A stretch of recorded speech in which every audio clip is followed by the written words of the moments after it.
Ici Londres. What was it that lifted the United Kingdom above the run of nations?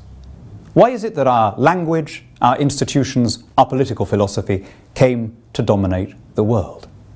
It wasn't because of any magical property in our DNA, or our occluded skies, or our numerous streams and rills, or our rich and loamy soil.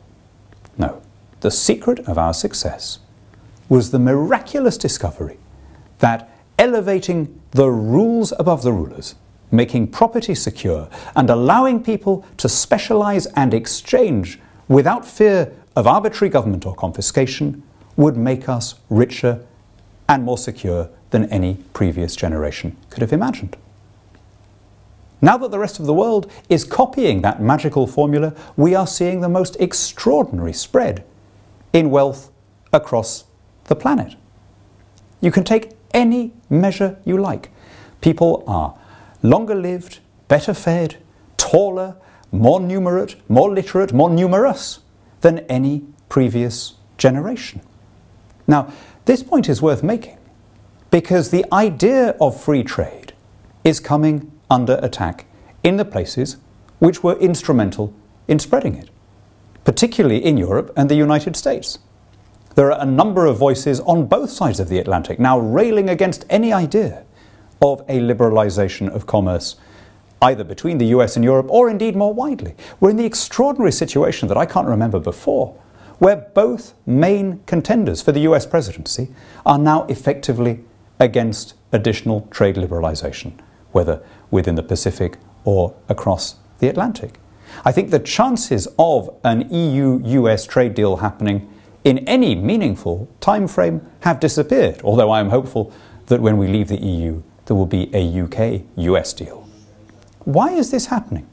What is driving people to turn on the phenomenon that has so enriched and elevated our species? Well, I don't think there's much secret about that. There is a widespread sense that free trade has favoured certain groups and certain wealthy and privileged castes while impoverishing the general population.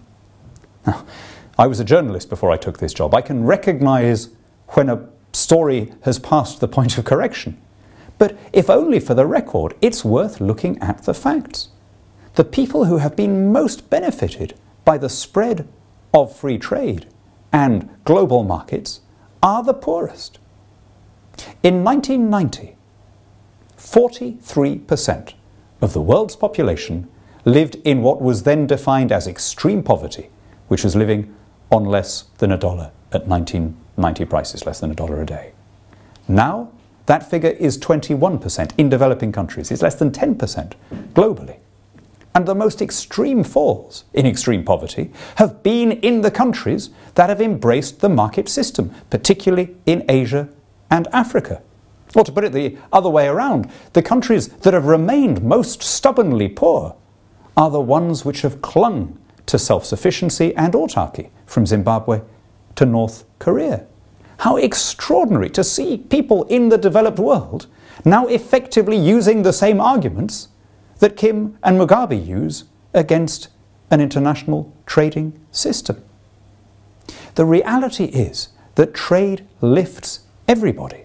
Yes, the rich get richer, but the poor get richer as well, and everybody in between gets richer. There has been the most miraculous transformation of lives in our generation.